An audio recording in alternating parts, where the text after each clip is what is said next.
Welcome to Cavin's academy. நம்ம முன்னாடி last செஷன்ல என்ன பார்த்துருப்போம்னா ஜெனரல் சயின்ஸுக்கான டிஆர்பி சிலபஸ் வந்து பார்த்தீங்கன்னா டீகோட் பண்ணி பார்த்துருப்போம். அடுத்து வந்து பார்த்தீங்கன்னா ஜியாகிரபி. ஓகேங்களா, இது யூனிட் நம்பர் நம்ம இதில் வந்து பார்த்தீங்கன்னா 3. ஓகேங்களா, ஃபர்ஸ்ட் வந்து பார்த்தீங்கன்னா சயின்ஸ் பார்த்துருப்போம். சயின்ஸுக்குள்ள பிசிக்ஸ், கெமிஸ்ட்ரி, பாட்னி, ஜுவாலஜி, அதுக்கடுத்து கரண்ட் அஃபேர்ஸ் வரும் 2வது யூனிட். அடுத்து நம்ம 3வது யூனிட் வந்து பார்த்தீங்கன்னா ஜியாகிரபி. ஓகேங்களா, புவியியல். ரொம்ப டீட்டெயில்டான ஒரு சிலபஸ். ஜியாகிரபி வந்து பார்த்தீங்கன்னா ரொம்ப நல்லாவே டீட்டெயில்டாக கொடுத்துருப்பாங்க. நம்ம இதுல இருக்கிறதுலே கொஞ்சம் பெரிய சிலபஸ்ன்னு சொல்லலாம். இப்போ நம்ம ஜெனரல் ஸ்டடீஸ்லயே வந்து பாத்தீங்கன்னா கொஞ்சம் பெரிய சிலபஸ் அப்படின்னு சொல்லலாம் ஜியாகிரபி. நிறைய பேர் நம்ம டிஆர்பி ஸ்டூடெண்ட்ஸ் அப்ரோச் பண்ணும்போது ஜியாகிரபி எப்படி அப்ரோச் பண்றாங்க அப்படின்னு கேட்டீங்கன்னா, இப்போ நம்ம நார்மலா இப்போ டிஆர்பி ஸ்டூடெண்ட்ஸ் வந்து பாத்தீங்கன்னா டிஎன்பிஎஸ்சி மெட்டீரியல் தான் நீங்க படிக்கிறீங்க. ஜியாகிரபிங்கும் போது அதான் படிக்கிறீங்க. பட் ஒரு உண்மை என்னன்னா, நீங்க படிக்கிறது வந்து பாத்தீங்கன்னா அறியாமையினால படிக்கிறீங்க. மேபி டிஎன்பிஎஸ்சி இருக்கக்கூடிய மெட்டீரியல் படிச்சீங்கன்னா அதோட அறியாமை அப்படின்னு சொல்லிட்டு நான் சொல்லுவேன். அதுக்கான விளக்கத்தை கொடுக்குறேன். ஏன்னா உங்க சிலபஸ் அப்படிங்கிறது வேற, டிஎன்பிஎஸ்சி சிலபஸ் அப்படிங்கிறது வேற. ஓகேங்களா, என்னென்ன வேற அப்படிங்கிறத இங்க நம்ம பார்ப்போம். ஓகேங்களா, அவங்களுக்கு இல்லாத உங்களுக்கு எவ்வளவு சிலபஸ் கொடுத்துருக்காங்க. டிஎன்பிஎஸ்சி 4 லைன் தான் ஜியாகிரபி சிலபஸ். இங்க பாத்தீங்கன்னா உங்களுக்கு தெரியும் எவ்வளவு சிலபஸ் அப்படின்னு சொல்லிட்டு. ஓகேங்களா, அவங்களுக்கு இல்லாத டாபிக் உங்களுக்கு நிறைய டாபிக் இருக்கு. ஓகேங்களா, அதனால வந்து பாத்தீங்கன்னா நீங்க ஜியாகிரபிய டிஎன்பிஎஸ்சி மெட்டீரியல் வச்சு அப்ரோச் பண்ணீங்கன்னா அது வந்து பாத்தீங்கன்னா கரெக்டான வேவா அப்படின்னு கேட்டீங்கன்னா அது கொஞ்சம் ரிஸ்க் தான் உங்களுக்கு. ஓகேங்களா, இது எப்படி படிக்கணும் அப்படின்னு சொல்லிட்டு நம்ம சிலபஸ் பார்த்தாலே நம்மளுக்கு வந்து பாத்தீங்கன்னா தெரியும். அது என்ன வேறுபாடுன்னு நான் சொல்லிடுறேன். உங்களுக்கு இருக்கிற டாபிக் அங்க என்ன இல்லை அப்படிங்கிறத நான் சொல்லிடுறேன். ஓகேங்களா, சரி, ஓகே. ஃபர்ஸ்ட் டாபிக் வந்து பாருங்க, எர்த் அண்ட் யூனிவர்ஸ். ஓகேங்களா, பூமி, பிரபஞ்சம், எர்த் அண்ட் யூனிவர்ஸ். ஓகேங்களா, இது ஆல்ரெடி நம்ம பிசிக்ஸ்லயே வந்து பார்த்தீங்கன்னா நேச்சர் ஆஃப் யூனிவர்ஸ், பேரண்டத்தின் இயல்பு, பிரபஞ்சத்தின் இயல்பு அப்படின்னு சொல்லுவாங்க. ஓகேங்களா, இது வந்து பாத்தீங்கன்னா டிஎன்பிஎஸ்சி சிலபஸ்ல இருக்காது. ஓகேங்களா, டிஎன்பிஎஸ்சி சிலபஸ்ல குரூப் 4ல புவின்னு மட்டும் தான் கொடுத்துருப்பாங்க. புவி அமைப்பு தான் கொடுத்துருப்பாங்க. ஆனா எர்த் யூனிவர்ஸ்னா என்ன, பேரண்டம்னா என்ன, அண்டம்னா என்ன, சூரிய குடும்பம்னா என்ன, அது சூரிய குடும்பத்துக்குள்ள வந்து பாத்தீங்கன்னா சூரியன்னா என்ன, கோள்கள்னா என்ன, சிறுகோள்னா என்ன, துணைக்கோள்னா என்ன, வால் நட்சத்திரம்னா என்ன, இதெல்லாம் பாத்தீங்கன்னா உங்களுக்கு வந்து கிடையவே கிடையாது. ஓகேங்களா, உங்களுக்கு நார்மலா வந்து பாத்தீங்கன்னா அவங்களுக்கு வந்து பாத்தீங்கன்னா புவியினுடைய அமைப்பு. ஓகேங்களா, மேபி இன்னும் ஒரு ஸ்டெப் போனா இந்த கோளுக்கு இது துணைகள், அவ்வளவுதான். ஆனா நம்மளுக்கு வந்து தனியா டாபிக்ஸே வந்து பாத்தீங்கன்னா டாபிக்கே கொடுத்துருக்காங்க. அதுவும் இல்லாம அவங்களுக்கு வந்து அந்த புவி, அந்த கோள்கள் வந்து குரூப் 4ல மட்டும்தான் அவ்வளவா கேட்பாங்க. குரூப் 1லயே குரூப் 2லயே கிடையாது. ஓகேங்களா, அதனால வந்து பாத்தீங்கன்னா இது டிஎன்பிஎஸ்சிக்கு இருக்காது. உங்களுக்கு வந்து பாத்தீங்கன்னா இது இருக்கு. ஓகேங்களா, எர்த், யூனிவர்ஸ், சோலார் சிஸ்டம் இதெல்லாமே உங்களுக்கான டிஆர்பி சிலபஸ்ல இருக்கு. ஓகேங்களா, இது டிஎன்பிஎஸ்சி இருக்காது. இதை பத்தி படிக்கிற டாபிக் என்னென்ன டாபிக், பேரண்டம், அதுக்கடுத்து அண்டம், கோள்களை பத்தி 8 கோள்களை வந்து பாத்தீங்கன்னா படிக்கிறது. ஓகேங்களா, இதெல்லாமே தான் பாத்தீங்கன்னா அந்த டாபிக். இது வந்து உங்களுக்கு பிசிக்ஸ்லயும் வரும், ஜியாகிரபிலையும் பாத்தீங்கன்னா வரும். ஓகேங்களா, புரியுதுங்களா? அடுத்து வந்து பாருங்க, புவியினுடைய வளிமண்டலம், atmosphere of earth, atmosphere of earth, புவியினுடைய வளிமண்டலம். அடுத்து வளிமண்டலத்தினுடைய உட்கூறு. வளிமண்டலம் என்னென்னலாம் இருக்கு? நைட்ரஜன் இருக்கு, ஆக்சிஜன் இருக்கு, ஆர்கான் இருக்கு, கார்பன் டை ஆக்சைடு இருக்கு, இதனுடைய உட்கூறு. அதுக்கடுத்து வளிமண்டலத்தில் கூடிய அடுக்குகள் என்ன? ஓகேங்களா, வளிமண்டல அமைப்பு அது எப்படி இருக்கு? Troposphere, stratosphere, mesosphere, thermosphere, exosphere. ஓகேங்களா, அடியடுக்கு, படையடுக்கு, இடையடுக்கு, வெப்ப அடுக்கு, வெளியடுக்கு.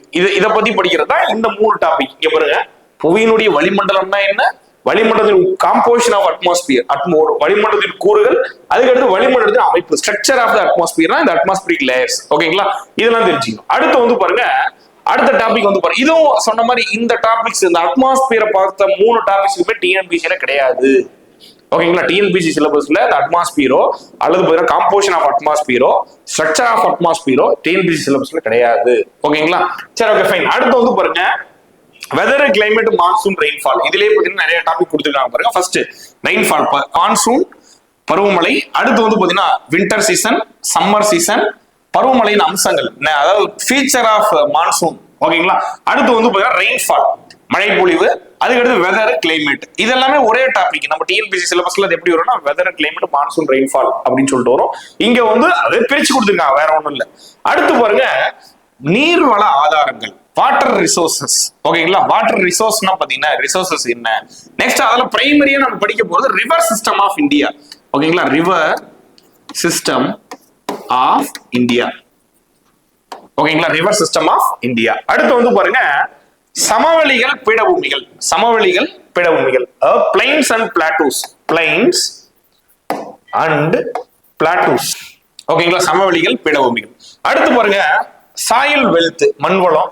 மண்ணா என்ன? நிலையான மேம்பாடு. நிலையான மேம்பாடுனா சஸ்டைனபிள் டெவலப்மெண்ட். ஓகேங்களா, சஸ்டைனபிள் டெவலப்மெண்ட். ஓகேங்களா. அடுத்து வந்து பாத்தீங்கன்னா மண்வள பாதுகாப்பு வகைகள். ஓகேங்களா, மண்வள பாதுகாப்பு, சாயில் கன்சர்வேஷன் டைப்ஸ். இதுல வந்து பாத்தீங்கன்னா nature farming, organic farming, zero budget nature farming. ஓகேங்களா, இதெல்லாமே வந்து பாத்தீங்கன்னா இந்த மாதிரி இதெல்லாம் பாத்தீங்கன்னா வரும். அடுத்து பாருங்க மினரல்ஸ், நேச்சுரல் ரிசோர்சஸ், கனிம வளம், இயற்கை வளங்கள் அப்படிங்கிறது. ஓகேங்களா, மினரல்ஸ், நேச்சுரல். மினரல்ஸ்ல என்ன? மெட்டாலிக் மினரல்னா என்ன, நான் மெட்டாலிக் மினரல்னா என்ன? ஓகேங்களா, அது உலோக கனிமம்னா அலோக கனிமம்னா என்ன, யாரு எந்த நாடு முதன்மையா இருக்கு, எந்த மாநிலம் முதன்மையா இருக்கு, அதனுடைய பயன் என்ன, இதெல்லாமே. ஓகேங்களா. அடுத்து வந்து பாத்தீங்கன்னா இயற்கை வளங்கள்ல வந்து பாத்தீங்கன்னா புதுப்பிக்கக்கூடிய வளங்கள், புதுப்பிக்க இயலாத வளங்கள். ஓகேங்களா, புதுப்பிக்கக்கூடிய வளங்கள், புதுப்பிக்க ரினியூபிள், நான் ரினியூபிள். ஓகேங்களா, ரினியூபிள் எனர்ஜி, நான் ரினியூபிள் எனர்ஜி. ஓகேங்களா, மெட்டல். அதுக்கு அடுத்து வந்து பாத்தீங்கன்னா நம்ம இன்னும் அதாவது மெட்டாலிக் மினரல்ஸ், உலோக கனிமோ அலோக கனிமோ அப்படின்னு சொல்லி பார்த்திருப்போம், நான் மெட்டாலிக் அப்படின்னு சொல்லிட்டு. அதே மாதிரி இங்க வந்து பாத்தீங்கன்னா புதுப்பிக்கக்கூடிய வளங்கள், புதுப்பிக்க இயலாத வளங்கள், ரினியூபிள் எனர்ஜி, நான் ரினியூபிள். ரினியூபிள் எனர்ஜி என்னது? சூரிய ஆற்றல், காற்றாற்றல், நீர்மின் ஆற்றல், அலை அல்லது ஓசக்தி. ஓகேங்களா, solar energy, wind energy, tidal energy, hydel energy, இதெல்லாமே இதுல வரும். புதுப்பிக்க இயலாத வந்து பாத்தீங்கன்னா நிலக்கரி, பெட்ரோலியம், நேச்சுரல் கேஸ். ஓகேங்களா, இதெல்லாமே வந்து பாத்தீங்கன்னா நான் ரினியூபிள்ல பாத்தீங்கன்னா வரும். ஓகேங்களா, இதெல்லாமே இதை பத்தி படிக்கிறது thermal power plant, nuclear power plant, இதெல்லாமே பத்தி படிக்கிறது இந்த டாபிக். அடுத்து பாத்தீங்கன்னா இயற்கை தாவரங்களின் வகைகள், நேச்சுரல் வெஜிடேஷன் அப்படின்னு சொல்லுவோம். நேச்சுரல் வெஜிடேஷன், காடுகளை பத்தி படிக்கிறது. ஓகேங்களா, இதுல பாருங்க என்னென்ன காடுகள் இருக்கு.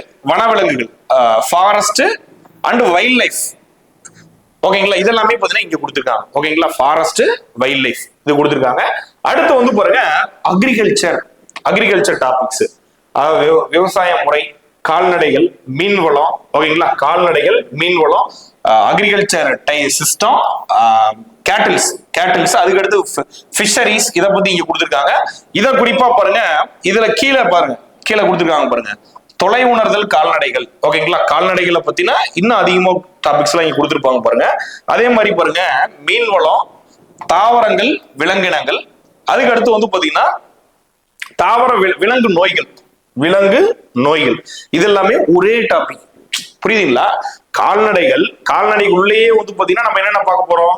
ஆடு, மாடு, கோழி. ஓகேங்களா, இப்ப இதெல்லாம் நிறைய பால்வளம். மாடுன்னா என்ன வகையெல்லாம் பால்வளம், என்ன வகை வந்து இழுவைக்கு பயன்படுத்துறாங்க, எது இரு உபயோக மாடு. ஓகேங்களா, அதே மாதிரி தமிழ்நாட்டுல என்னென்ன மாடுகள், தமிழ்நாட்டுல எடுத்துக்கிட்டீங்கன்னா பாத்தீங்கன்னா காங்கேயம், அதுக்கு அடுத்து பாத்தீங்கன்னா பர்கூர். ஓகேங்களா, இதெல்லாமே தமிழ்நாட்டை பூர்வீகமா கொண்ட பிரீட்ஸ் அப்படின்னு சொல்லுவோம். இது எல்லாமே படிக்கிறது தான் கால்நடைகள். ஓகேங்களா, அதே மாதிரி கோழி வகைகள் நிறைய இருக்கு. ஓகேங்களா, நல்லா நம்ம வந்து பாத்தீங்கன்னா அதிகமா எக்கனாமிக்ஸா அதிகமா யூஸ் பண்றோம், எக்கனாமிக்கலா யூஸ் பண்றது பாத்தீங்கன்னா லெஹரான், செட்டகாங், இதெல்லாமே வந்து பாத்தீங்கன்னா இந்த கோழி வகை சொல்லுவோம். அதே மாதிரி ஆட்டு இனங்கள்லாம் பாத்தீங்கன்னா என்னென்ன மீன் இனங்கள், நன்னீர் மீன்னா என்ன, கடல் நீர் மீன்னா என்ன, இந்த ஆராய்ச்சி மையங்கள்லாம் பாத்தீங்கன்னா எங்க இருக்கு. நெக்ஸ்ட் இந்த விலங்குகளை தாக்கக்கூடிய நோய்கள்லாம் என்ன, இது எல்லாமே டீடைல்டா கொடுத்துருக்காங்க. இது எதுவுமே டிஎன்பிசி சிலபஸ்லேயே கிடையாது. ஓகேங்களா, இந்த டாபிக்ஸ் எதுவுமே டிஎன்பிசி இப்ப நாம சொன்ன கால்நடைகள், மீன்வளம், அதுக்கு அடுத்து பாத்தீங்கன்னா விலங்கு நோய்கள், மீன்வளம், தாவர மற்றும் விலங்கினங்கள். ஓகேங்களா, இது வந்து அவ்வளவா டிஎன்பிசி சிலபஸ்லேயே கிடையாது. ஓகேங்களா, நீங்க இப்ப நான் ஏற்கனவே சொன்னா என்னது, earth and universe, solar system, atmosphere, இதெல்லாமே டிஎன்பிசி சிலபஸ்ல கிடையாது. ஓகேங்களா, புரியுது இல்லைங்களா? அப்போ நீங்க வந்து அந்த இதை ஃபாலோ பண்ண வேணாம்னு சொல்ல, பட் கூடவே இதையும் நீங்க எக்ஸசைஸ் என்ன பண்ணணும், நீங்க இதையும் பாத்தீங்கன்னா கம்ப்ளீட் பண்ணீங்கன்னா உங்களுக்கு வந்து பாத்தீங்கன்னா அந்த சிலபஸை நீங்க உங்க சிலபஸை கம்ப்ளீட் பண்ண மாதிரி அப்படின்னு சொல்லிட்டு மீனிங். ஓகேங்களா, சரி ஓகே. அடுத்து வந்து பாருங்க வேற என்ன சார் கொடுத்துருக்காங்க, டிரான்ஸ்போர்ட் கொடுத்துருக்காங்க. ஓகேங்களா, இது அங்கேயும் இருக்கும். இந்தியாவில் போக்குவரத்து முறைகள். ஓகேங்களா, நிலவழி, நீர்வழி, வான்வழி, by land, by air, by water, இதெல்லாமே. அடுத்து பாப்புலேஷன் எக்கனாமிக்ஸ்லயே பாத்தீங்கன்னா வந்துடும் மோஸ்ட்லி. பாப்புலேஷன் டென்சிட்டினா என்ன அப்படின்னு சொல்லிட்டு. அடுத்து நேச்சுரல் கலாமிட்டிஸ், இயற்கை பேரிடர்கள். ஓகேங்களா, இயற்கை பேரிடர்கள்னா மனித பேரிடர், இயற்கை பேரிடர் ரெண்டு இருக்கு. இதுல வந்து பாத்தீங்கன்னா வெள்ளம், வறட்சி, நிலநடுக்கம், எரிமலை. ஓகேங்களா, அதுக்கு அடுத்து வந்து பாத்தீங்கன்னா சூறாவளி. ஓகேங்களா, சூறாவளி, அதுக்கு அடுத்து நிலச்சரிவு, வெப்ப அலை இதெல்லாமே வந்து பாத்தீங்கன்னா டிசாஸ்டர்ல பாத்தீங்கன்னா வரும். ஓகேங்களா? அதுக்கடுத்து ரொம்ப முக்கியமானது பாருங்க, இந்த நீர் மாசுபாடு, நில மாசுபாடு, அதுக்கடுத்து வந்து பாத்தீங்கன்னா காற்று மாசுபாடு. ஓகேங்களா? இதெல்லாமே வந்து பாத்தீங்கன்னா மாசுபாடுல வரும். அதனுடைய விளைவு தான் இங்க கொடுத்துருக்காங்க. ஓசோன் டீப்ளேட்டேஷன், ஓசோன் அடுக்கு சிதைகிறது. ஓகேங்களா? ஓசோன் அடுக்கு சிதைகிறது. ஓசோன் டீப்ளேட்டேஷன்னா என்ன? அதுக்கடுத்து புவி வெப்பமய, குளோபல் வார்மிங், குளோபல் வார்மிங். அடுத்து அமிலமலை, இதெல்லாம் லாஸ்ட் டைம் உங்க எக்ஸாம்ல கூட கேட்டிருந்தாங்க. Acid rain, acid rain. அடுத்து வாட்டர் பொல்யூஷன், நீர் மாசுபாடு, வாட்டர் பொல்யூஷன். ஓகேங்களா? அடுத்து ஒலி மாசுபாடு, சவுண்ட் பொல்யூஷன். அடுத்து பாருங்க பயோமெடிக்கல் வேஸ்ட், பயோமெடிக்கல் வேஸ்ட். ஓகேங்களா? உயிரி மருத்துவ கழிவுகள் அப்படிங்கிறது. அடுத்து பாத்தீங்கன்னா டிசாஸ்டர் மேனேஜ்மெண்ட். ஓகேங்களா? டிசாஸ்டர் மேனேஜ்மெண்ட் அண்ட் மிட்டிகேஷன் அப்படின்னு சொல்லுவாங்க. Disaster management and mitigation measures. பேரிடர் மேலாண்மை, பேரிடர் தணிப்பு. ஓகேங்களா? பேரிடர் பத்தி இங்க பார்த்துட்டோம். அதுக்கு அடுத்து பேரிடர் மேலாண்மை, பேரிடர் தணிப்பு. ஓகேங்களா? இந்த டாபிக்ஸ் எல்லாம் வந்து பாத்தீங்கன்னா இதெல்லாம் சேர்ந்ததுதான் உங்களுக்கு ஜியோகிராஃபி சிலபஸ். ஓகேங்களா? என்ன ஜியோகிராஃபில இருந்து கொஸ்டின் மட்டுமே கம்ஸ் அண்டர் 7 to 9 கொஸ்டின் வந்து பாத்தீங்கன்னா உங்களுக்கு வருது. ஓகேங்களா? நான் சொல்றது மினிமம். ஓகேங்களா? இது சப்ஜெக்ட் வந்து பாத்தீங்கன்னா கரெக்ஷன். ஓகேங்களா? ஆனா இது வந்து ஒரு டீடைல்டான சிலபஸ். டிஆர்பி எக்ஸாமுக்கு ஒரு டீடைல்டான சிலபஸ். இனிமே சார் நீங்க வந்து பாத்தீங்கன்னா மெட்டீரியல்ஸ் வந்து ஃபாலோ பண்ணுங்க, but take in to the account அந்த சிலபஸும் இந்த சிலபஸும் ஒண்ணு கிடையாது. உங்களுக்கு எக்ஸஸா நிறைய டாபிக்ஸ் இருக்கு, அதையும் நீங்க என்ன பண்ணி ஆகணும், இது கவர் பண்ணி ஆகணும். நான் 10th புக் அலோன் உங்களுக்கு சிலபஸ்ல கிடையாது. 10th புக் மட்டுமே உங்களுக்கு சிலபஸ்ல இருக்குன்னு நினைக்காதீங்க, அது கிடையாது. இந்த மாதிரி சில டாபிக்ஸும் உங்களுக்கு சிலபஸ்ல இருக்கு, அதெல்லாம் நீங்க கவர் பண்ணிக்கோங்க. ஓகேங்களா? சரி, ஓகே. Thank you so much.